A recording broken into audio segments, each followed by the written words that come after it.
Hello, everyone, and welcome back to the Football Fignuts podcast. This is episode number 158 overall. But if you're keeping track at home, it's season 4, episode 8. My name is Britt. I'm Craig. And Craig, we are here for the tight end roundtable, and it can't be a roundtable without our fine contributors. We are again joined by two of the greatest contributors we could ask for. We have Cinch. Cinch, how are you? Things are going great. Thank you for having me.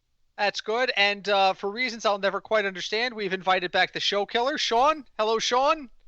Oh, thanks for having me. Yes. I normally don't discuss download numbers on the air, and I won't here, but let's just say the August numbers aren't what they normally are. And I'm going to blame Sean solely for that because the numbers before Sean, our ranking episodes were very highly downloaded, but the roundtables, not so much. So, today we're going to talk about tight ends, and then if time permits, we're going to sneak in kickers and defenses because if you need a roundtable on kickers and defenses, then you must be completely new to fantasy football. But first, we start where we always start. I need to know what people are drinking. Let's start with our guest, Sean. What are you drinking tonight? I am drinking Cowboy Conky Gong. You already drank it. No, I did not. It's an From apricot-flavored smoothie. It is a Hoof-Hearted Brewing. It is a double IPA with pineapple added, 8%. And Pineapple added? No. No. What is it with you and fruit being added to beer? I understand that there are hops that like add a citrus taste. Like Citra adds a lot to it. I get that, but I can't do the fruit added to my beer. That's like how margaritas were born. Somebody added like fruit to like tequila, and all of a sudden we had that. It's good for the summertime. I like a little bit lighter. I know IPAs can be a little heavier, but with a little bit of fruit in it, maybe it can just be a little bit lighter. Cinch, save us. What are you drinking tonight? I have a small business relief. Small business Like relief from who? Reverie. Oh yes. Okay, yes. The source gave me a couple of those. Eureka hops. Yeah, with Eureka hops. Yes, that was actually a solid beer. I enjoyed that one. It wasn't my favorite, but it was high up there. And I do like Reverie Brewing. I remember most of my last trip there because it was Super Bowl Sunday. So, Craig, what are you drinking tonight? Today I am going local, like Cinch. I have a beer from Aspetuck Brew Lab. This is Pedro El Negro. It is a black IPA. I hope you enjoy doing this podcast. This is the last episode. It's a black IPA, so it has the aftertaste of coffee, but it's not a normal it's not a coffee stout at all. All right, they actually I'm get the drinking beans soda. from a local coffee roaster. I'm drinking soda this week because I had a bout with vertigo this week, which, 2-second side story. What I found out in the COVID age, if you say you're dizzy and you're feeling tired and you walk into a walk-in, don't be shocked when they throw you out the door and tell you need a COVID test before you can come back inside, which is exactly what happened to me. And I ended up in COVID jail for 2 days because I had symptoms of vertigo. I'm like, I don't have COVID. I just need someone to tell me why the room is spinning. And they treated me like I was like a leper. It really was. I felt like I had like a giant L on my back, and it was crazy. But I'm still recovering. I'm feeling better, but I'm still recovering. So I'm foregoing the beer for tonight's episode. So let's talk about some tight ends. You know what? Before we get to tight ends, let's do some quick hit news and notes. Just a couple of things that are happening this week, and then we're going to get into our tight end preview. David Montgomery was carted off the field today with an apparent groin injury. The signs were good afterwards that it wasn't as serious as it may have been, but it did give us enough time for us to throw around the memes of football in the groin from The Simpsons. I turn to our resident Chicago Bears expert, Sean. Sean, what's the word on David Montgomery? Well, first of all, that was misinformation because apparently he was not carted off the field. He did come off the field himself, although it did not look good. But according to Nagy, he's hoping that it's not serious. So the CBS Sports headline is David Montgomery carted off at Bears practice with apparent groin injury. I understand, but I heard on SiriusXM that he apparently wasn't carted off. So NBC Sports headline: David Montgomery carted off at Bears practice. Fine. I'm telling you what I heard, but again, Nagy is saying he's hoping it's not serious. Groin injuries. Oh God, who knows? If it's bad, he could be out for most of the year. If it's not bad, he could be. The Bears Wire reporter from USA Today: Bears running back David Montgomery carted off field with non-contact injury. Hey, from what I said, I heard on SiriusXM that it was. This is some Donald Trump reporting from. Well, maybe he walked off the field to the sideline, then he was carted off. Maybe. I don't know. I heard from some guys that he got carted off. I just heard this before I came out here. Okay, but you're telling us the point is it's not as severe as it looked. I'm hoping not, but who you never know with a groin injury. I mean, if it's severe, he could be out most of the year. If it's not, he could be back and be ready for week 1. Who knows? But Tariq Cohen is not a 3-down back. Ryan Nall is there. Really backup, I guess. So I know everyone's heard that name, and give Cordell Jeremy Patterson. Hill a job then. Yeah, right. Cordell Patterson is designated as a running back now, so I don't know where they're going with the running back situation. Well, exactly. I mean, can Devontae Freeman be there signing? Who knows? I don't know. What depends on what they find out from the doctors, I guess. Okay. Well, the only minor groin injury is when it's someone else's groin. Yeah, true. That's a valid point. It's a very valid point. I just got a breaking news alert on my phone, but it won't open properly. Uh-oh. ESPN is reporting something. I'm trying to get the actual report in here. It appears that ESPN is reporting the NFL is launching an investigation into the Washington Redskin allegations, which are next. I'll put that up next on my thing. We have allegations out of the Washington football team of not only a toxic work environment towards women, but now that cheerleaders were filmed inappropriately while they thought they weren't being filmed during official team calendar shoots and whatnot, in an effort to get some less than flattering pics for the owner. What do we do about Washington at this point? This is out of control. Oh man, I think just at this point the NFL needs to boot out Snyder and everyone that worked for him and just start over. That would be, but the owners will have to agree to have him removed, and he has to sell. That's the only thing I can think of. I mean, is there any kind of program he can do to be more sensitive, and he has to complete certain things for him to remain as owner? I don't know. This is what kills me about the ESPN app. So I'm sitting here with you guys and we're recording an episode and I get this breaking news headline. And of course my iPhone only shows me the first 6 words. And it says NFL announces Washington investigate, and it just dots off. So I tap the link while we're talking about David Montgomery thinking, oh, we have breaking news. When I tap the link, it opens the ESPN app. What the ESPN app headline is, Brewers won't play Wednesday.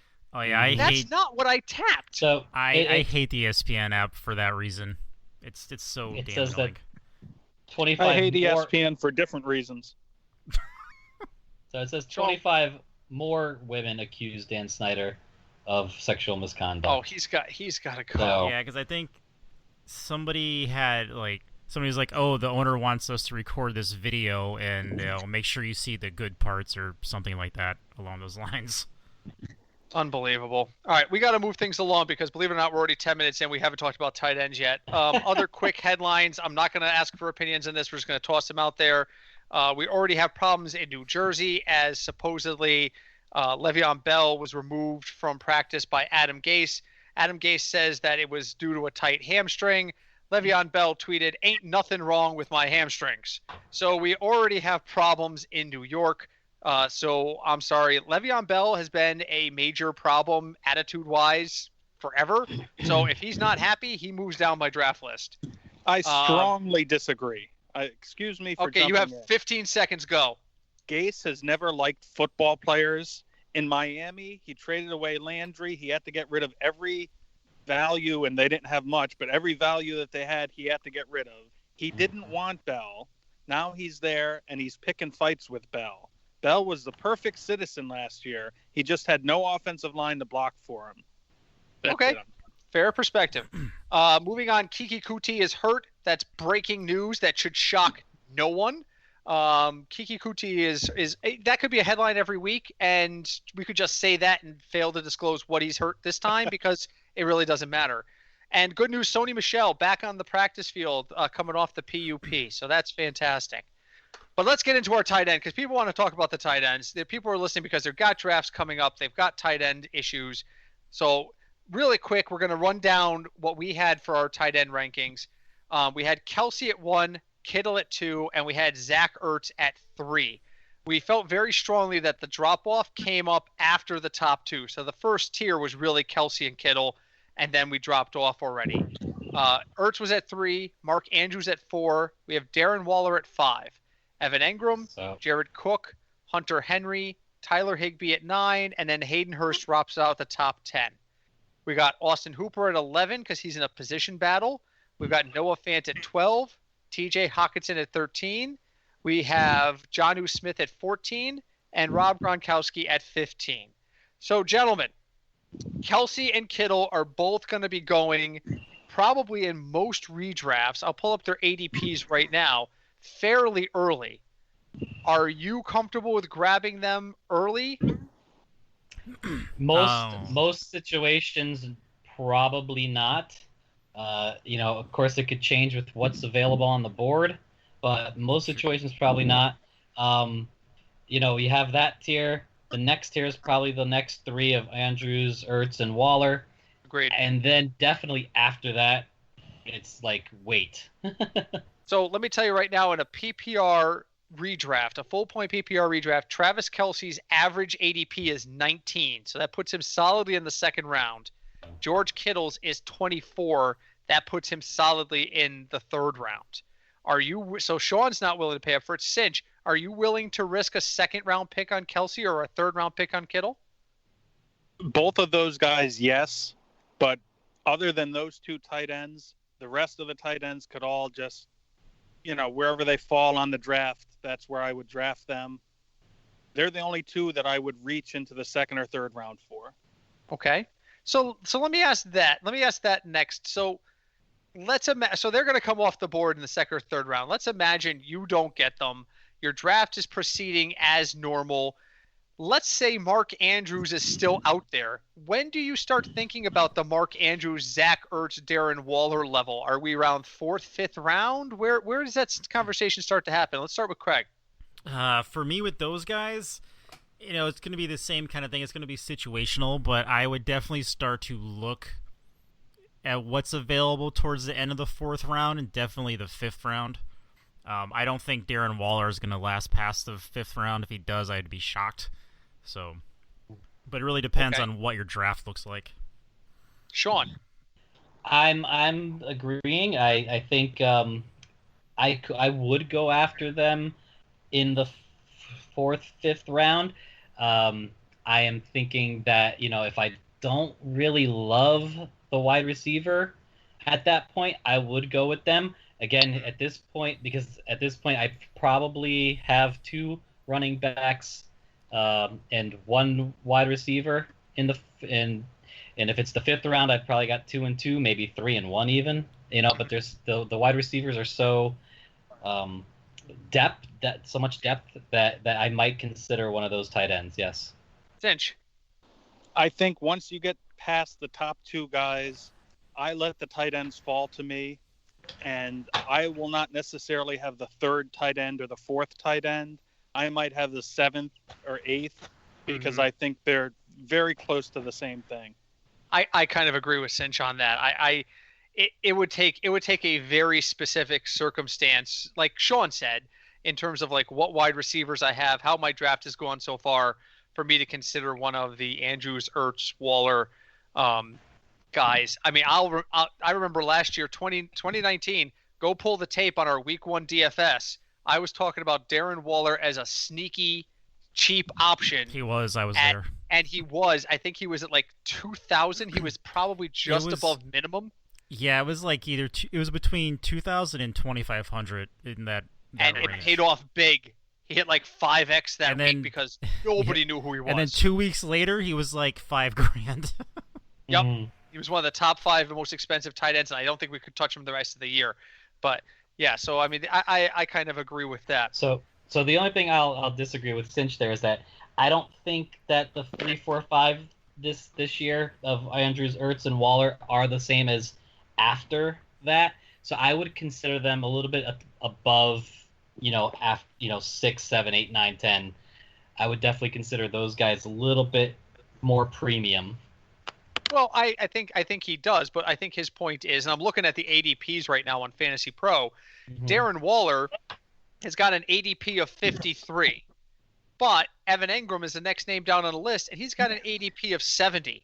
So that's a round and a half to 2 rounds. Are you really going to reach up for Waller when you could just get another wideout or get another need and then get Evan Engram a round or 2 later?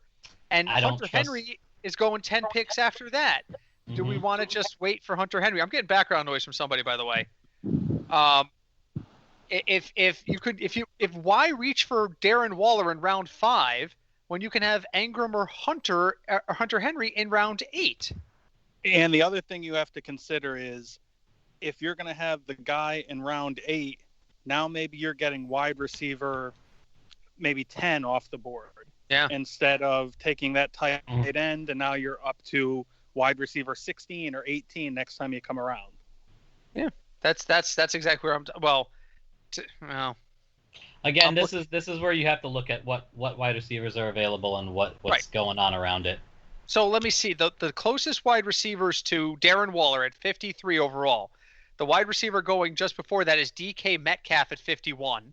I would definitely pass on Waller to grab Metcalf. But the next guy down is DJ Shark. I don't know that I would pass on Waller for DJ Shark. You know what I mean? And so if DK Metcalf is there, then I'll take DK Metcalf, because when I get down to Evan Engram at ADP 70, the guys around him are AJ Green and Marquise Brown. And I think I would rather have Engram and Metcalf than Waller and Green. I don't know if that makes sense, but that's where I'm at. Craig, your thoughts? And I know you're a big AJ Green guy, but would you rather have the combo of AJ Green and Engram or Waller with Metcalf? He already got hurt in camp this year, so I don't know. Like I love him, but fantasy wise, I don't know if I would draft him. So if I had a pick, I would go with the Metcalf and Waller option. I think Metcalf's gonna have a big year. I can't tell you why. I've just got that gut feeling in the pit of my stomach that this is going to be the year he becomes the one there. I completely agree with that. Yeah, sometimes sophomore jinx. You just have to go with your gut feeling, no matter what other people say. Because that actually, the last time I won college basketball tournament was when UConn won, and I picked UConn to go all the way, and everyone was like, "Why the hell did you pick UConn?" And I was like, "I don't know, man. It's just what I feel." Oh, that was the brick crying on the floor season. That was the Hungry Huskies, because they barely made it in. Didn't they have to make the finals of the Big East tournament just to make the field that year? Yeah, they weren't ranked that high. Who was the guy that carried them? Oh God, I'm blanking on his name. I can see his face. I'm blanking on his name. Who's that guy in college basketball? But we're on tight ends. All right, so I got a list of 5 people. This is CBS's top 5 guys most likely to break out. I want to hear one name from each of you, and then just a couple of seconds of why you want to go with that guy. So we got Hayden Hurst, Blake Jarwin, Mike Gesicki, Jonnu Smith, and Dallas Goedert. I'm putting your feet to the fire. You have to take one of those 5 guys. Which one are you taking and why? Let's start with Craig. Let's see. What were the last 2 guys on that list? The first two I read or the last two? The last two. Were Dallas Goedert and Jonnu Smith. Jonnu Smith. For me, I'm going to go with Hayden Hurst. I've always been a fan of his. The year he was drafted, he was the best tight end coming out of college, and now he's in Atlanta. And as we all know, Atlanta likes to throw a lot, so that's why I would go with him. Okay. And to their Sean. tight ends. I agree that the best year would probably be Austin Hooper, but not Austin. I'm sorry, Hayden Hurst. He wasn't on the list. Wow. He was a Falcon, though. But yeah, would be Hayden Hurst. But the biggest, because he's kind of already expected to be a little bit, up there for that breakout. But I think that Blake Jarwin is going to surprise a lot of people. So I probably go with him as the biggest, because you could get him the latest and have the biggest reward. Okay, Cinch. I disagree with Jarwin because I think there's just not enough footballs to go around in Dallas. I think it's got to be in Atlanta. Matt Ryan always throws to the tight ends. Austin Hooper is going to have a decline now because he wasn't that good. It's just he had so many targets. So that's where I'm at. Again, and I'm not disagreeing that he's going to have the best year, but I'm saying the price that you pay in the draft for Hayden Hurst is going to be a lot more than what it will be for Blake Jarwin, and I think it's going to be it'll be worth the waiting. Okay. I'm going to go with Jonnu Smith, and I'm going to regret that because he's still playing with Ryan Tannehill, but that's who I'm going with. And I'm going to own that. So, by the way, the answer to the trivia question, who was the best player on the last UConn championship team? The answer was Shabazz Napier. Ah, yes. Shabazz Napier. And, ironically enough, the only member of that team to make it to the NBA. So, I looked that up, too. No. Let's go with maybe. I don't know. Fair. I'm on the college sports reference page, so I have no idea. Okay, moving on. So let's do some quick hits because believe it or not, with this the tight end is a weird category. You can talk for hours about it, but you really kind of because there's really just a fair few guys that you're. There's three people, really, two there's people, three people two actually, and that's who you like, and that's who you like. All right, quick hits. So here's how quick hits works. I toss out a question. I point at each one of our guys like the McNeil Lehrer News Hour used to do, and they give me an answer and a 30-second explanation of why they're going that way. And yes, I will screen names. Anybody else remember the old SNL skit they used to do with this, where they would ask outrageous questions of their panel? They'd be like, aliens, real or not? And they would just call out a name, and that person would be like, I don't know what you're talking about. So, all right, here we go. Tight end. Quick hits. Who is your sure shot? All things being even, you want to draft this one guy. You want some shares of him. Cinch. Kittle. Kittle's my guy. George Kittle. Craig. Joe Mixon. Joe Mixon is not a tight end. Damn it. Oh, I thought you meant anyone. I didn't realize they're tight end. Darren Waller. Tight end episode. Darren Waller. Asking for... Yeah, Joe Mixon. Joe Mixon. Oh my I'm sorry. God. I cut off Cinch before I heard why of George Kittle, other than he's George Kittle. Well, or Kelsey. There's no difference. I think they're both 1 and 1A. The difference is the quarterback. Craig's going with Darren Waller. Sean. I mean, the obvious choices would be one of those top 5 of Waller, and up. But farther than that, I'd go with. I think I'd go with Hawkinson. I just think with hey, I think with this quarterback back that it's gonna be a good time in Detroit. They're gonna throw a lot. You're all wrong. The correct answer is Tyler Higbee. Okay. He sounds like a Beatles song. Yes, the question is who do you have to have? I'm not paying up this year. I've got my eye on Tyler Higbee in the later round. So he's the one guy I'm focused in on in most drafts because he's laying around there later. All right, so we already identified the top tier is Kelsey and Kittle. Give me one guy outside the top tier that you're looking at. Craig. My personal favorite, it would be Noah Fant. Noah Fant? Why? I don't know. I just have a feeling Denver's going to show people they're a better team this year, and he's going to be a big part of it. Are they going to win the division? Probably not. Or I just think they're going to be much improved from last year. Sean, guy after the first tier. Again, probably if it's not one of Andrews or Waller, I'm probably going with Hayden Hurst. Hayden Hurst. Cinch. Well, you know what? After the first tier, just whoever falls to you. That's the correct answer. How about Cinch? How about Eric Ebron in Pittsburgh with Roethlisberger? I think there'll be a lot of touchdowns to go around. He could be a good sleeper guy. That's intriguing. That's a very intriguing pick. I had forgotten he was in Pittsburgh now. He can drop passes in a whole city. So bad. Are they? They're not. They're broken and not aging well. I just don't think they're gonna have a great season. I don't know. All right. Guy to avoid. The one tight end you want no shares of whatsoever. Sean. Rob Gronkowski. Because? Because he's old. He's got two other tight ends there. I mean, he's just gonna be the okay. This is the important play. I want him for that. It's not gonna be that he's gonna have numbers for fantasy. Okay, Cinch. Guy to avoid. Guy to avoid. Gronk, because he's not going to be healthy. Craig. You know what? I'm going to have to make it a 3P. I'm going to go with Gronk because he's talented, but he still made a paper mache even if he's back with Brady. So you're all wrong. The correct answer is Blake Jarwin because I think Dallas is a tire fire that just hasn't come out from behind the curtain yet. And I think that the Jarwin hype is not there. Okay, next one. The guy you would love to get late. A guy you're looking at and going at his ADP, I would probably grab him around where he's going. Cinch. One more time on that question? I didn't understand what you were asking.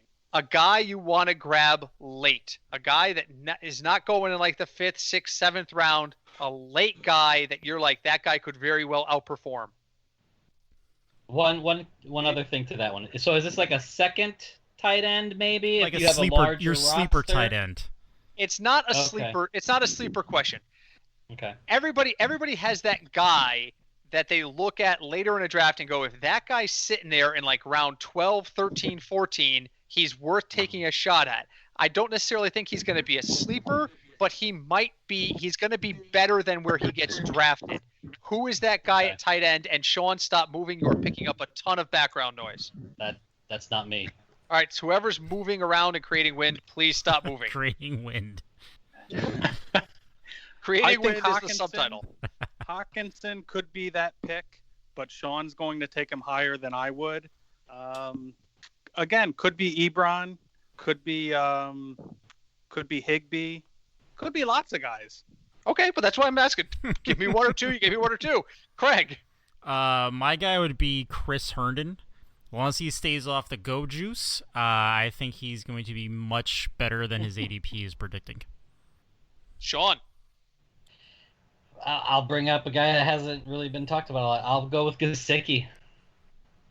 Very possible. No very possible. Yeah. Mine is CJ Uzoma. Am I saying that right, Cincinnati man? Is it Uzoma? Uzoma, yes. Mm-hmm. I think Cincinnati could be vastly improved. We all know I'm on the Joe Mixon train. I think Tyler Boyd's going to have a better year. I think that if Boyd and Green can both stay on the field, then that's going to open up opportunities for Uzoma because they're going to have to go deeper on the coverage. All right, quick hit. We got two tight ends now in Cleveland. We got David Njoku and we've got Austin Hooper. Which one has a better fantasy season? Craig. Njoku, because he's been there and he already knows the system, so there's going to be no really learning curve for him, and he already has experience with Baker. Sean. I mean, they brought in Hooper. I think that he's going to have the better year. They want him. I don't know why they're not going to give Njoku a chance, I don't think, but I just think it's going to be Hooper. Cinch, Njoku or Hooper, break the tie. I say it's Hooper, and I think Cleveland is going to have a better year than people anticipated. They have the 5th easiest schedule. I think they're going to put up points. I think it's Hooper as well. All right, going to Seattle. Will Dissly or Greg Olson? Sean, who has the better year? Disley. Time! Disley. Okay, Disley. Cinch. Irrelevant. You don't want either one of those guys on your team. Wow. Okay, but you got to take I one. I'll take Olsen because he's had a better career. Okay, but you would avoid both of them. Fair enough. Craig. Yeah. Same reason as Njoku, I go with Disley because he's been there. I think Disley's going to have the better year, but I'm kind of leaning in the same direction as Cinch. I'm not used to agreeing this much with Cinch. This is weird for me. Okay, Patriots. I've got Lacoste, I've got Asiasi, and I've got Keene all on the roster. Which one is the go-to guy? Cinch. Okay, Lacoste opted out, so he won't be there this year. Okay, I'll scratch him off the list. Then I again, should've he was known there that. last year, and he may as well have opted out because he wasn't there last year either. Okay. I would say Asiasi just because I've heard he has good hands, but with no preseason games, I haven't seen him yet. So he would be my pick. Again, Would you draft him over Will Disley? no, he's irrelevant too. Oh, wow. All right, Craig. Asiasi or Keene, and are either of them relevant? I don't think either one are relevant, but I'll go with Asiasi. Sean. Same. I agree with all three of you. Absolutely agree. This is very strange for me to agree with you guys. I normally like to just You're say not, no. You're not wrong. drinking. I'm not drinking. That's absolutely correct. All right. There is a boatload of guys on the roster in Washington. Jeremy Sprinkle's still there. Some guy named Thomas is there. Some guy named Rogers. And Thaddeus Moss is also in Washington. Craig, are any of them usable? For me, the only one that would be usable is Moss. He's an extremely talented tight end. He can block, so I feel he's going to be on the field, the most out of all of them. Sean. That's all he's going to do. Oh my God, so irrelevant to me. None of them are worth taking. But I guess I won't hold your feet to the fire. If you say they're all irrelevant, then they're all irrelevant on that one. Cinch, anybody in Washington usable? No one anywhere on any part of the team. And I think Moss is out of Washington. I think he had an injury settlement and left. Did he? Okay, so that's something that I missed in my analysis today. Really? The internet lied to me today and said that Thaddeus Moss was still on the roster. But I now that you mention it, I feel like I heard that too. All right, next one is a Bears one, so it goes to Sean. You've got two guys there. You've got Graham and you've got Komet. Which one is going to get the start, and is he fantasy relevant? Graham might be fantasy relevant. There's been talk about how good he looks and blah, blah, blah. But am I drafting him? No. In a dynasty league, no. In a dynasty league, Cole Kmet I might draft. But, other than that, I don't think there's anything there. Cinch, Graham or Komet or neither? Sorry, neither. Fair enough. Craig? I'm going to have to go with Craig Cinch on this loves- and be neither. Craig loves rookie tight ends, too. I do. It's so hard for him not to say Komet right now. Okay, so there's a lot of these battles are irrelevant, but one of them that might really be relevant is the one going on with the Rams. We still got Gerald Everett. We still got Tyler Higbee. Cinch, Everett or Higbee? Higbee. Okay, Craig. I'm going to go with Higbee. Sean? Yeah, I don't see any competition there for catches anyway. Maybe they'll put the other guy in for blocking, but Higbee's definitely the catching tight end. I do. I think Higbee's going to have the better year, but I think Everett is going to cut into his numbers just enough for it to matter. So as much as I like Higbee, and he's kind of the guy I'm sleeping on, and I kind of said that during the previous segment, that's the reason I'm sleeping on him. If he goes before I can get to him in like round 10 or 11, I am not going to cry about it because I am not that sold on it. So, all right, moving on. Let's do our fantastic kicker preview. I'll give every. I'm sorry. I won't What? interrupt. We didn't go over the Tampa Bay tight end situation. But you all Who's told the me best that one there? you all told me that you were avoiding Oh Gronk, yeah. so I well, kind of skipped it. But who else is there? OJ Howard? OJ Howard, Cameron Brate's still there. Okay, they both I mean, stunk last year without the competition. The Gronk. Why would I touch it? I would not touch any of them. But let's put it out there. No. And is anyone touching the Tampa Bay tight ends? No. It's a no from me. Cinch? No. Craig? Nope. Sean? I'm Time. saying no. I'm saying no because of the three of them being there. Talent-wise, I think that there's definitely talent in that if someone went somewhere else. But Okay. that's it. Let's move on to our fantastic kicker preview. Here is my entire kicker preview, and then I'm going to kick it to all of you. My kicker preview is if you're in a league that uses kicker, draft one. Draft one that is particularly on a team that scores a lot of points. I'm looking at Baltimore, Kansas City, New Orleans. If you can get one of those three kickers with your last pick, I say do it. Craig, what do you got for kickers? Yeah, same thing. Definitely look at a team with a high-powered offense. So, yeah, like Tucker, Bucker, Lutz, Zerline. Well, actually, Zerline's on Dallas now. And the Zerline's in Dallas. interesting thing about that, I have a feeling he's going to be kicking a lot of field goals, which are normally more points in fantasy. Sean. I can't disagree with that analysis. Yeah, to go with the guy with the high-powered offense, a lot of extra points, a lot of consistency. You know, you don't want to get the guy that has 9 points one week and 1 point in the next week. So, Cinch. I agree. The only thing I would add in is you may want to draft a guy who plays in a dome. A lot more easier kicking there. Yes. That's a great point. And you know who fits the bill for all of these things? And he's a little lower down the list because the team hasn't been good. Matt Prater. Where is Matt Prater? Oh, Matt Prater is actually number 6 on the ADP. Yeah, he's in Detroit. Actually, I'm going to go with Young-Ho Koo in Atlanta. You could have him.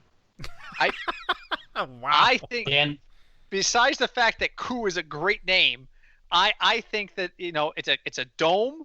It's a team that can provide points, but sometimes doesn't. He's the guy I'm looking at. So don't be shocked a week or so from now if I draft Young-Ho Koo. Of course, you're all going to take him right before I do now because I've just let that slip. Don't worry.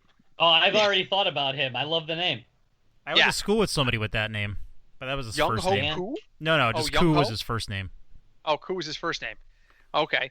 All right, so that is literally our kicker preview. Draft one, drop him when his off week comes, pick up another one, then drop that one, and get the other one back if you can.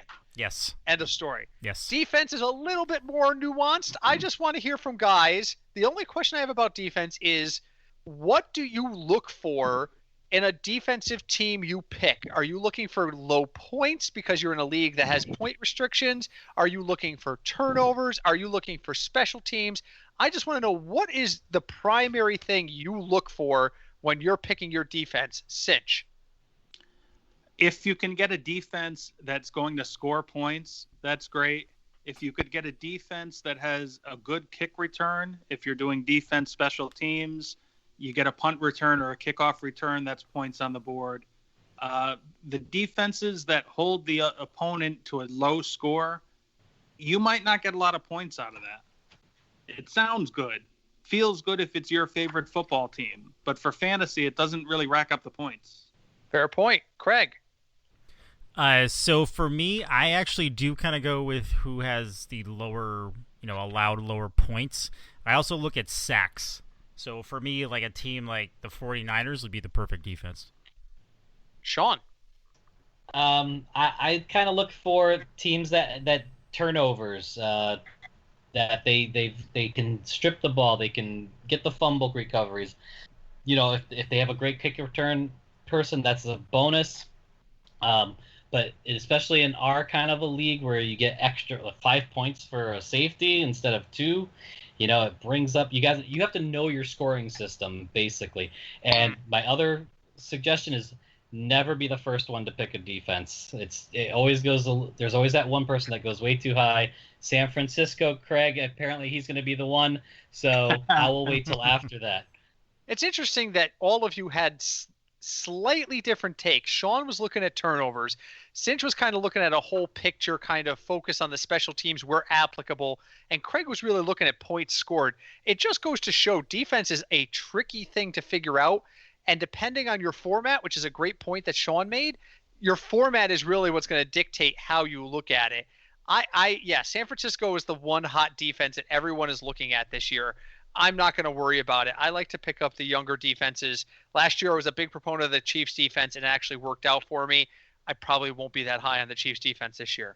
Believe it or not, gentlemen, we are out of time. we need to go to final Oh. thoughts. So let's start with our contributors. Let's start with Sean's final thought. Final thought on tight end drafting. It's go with don't reach too crazy. You could always get a good value in the later rounds.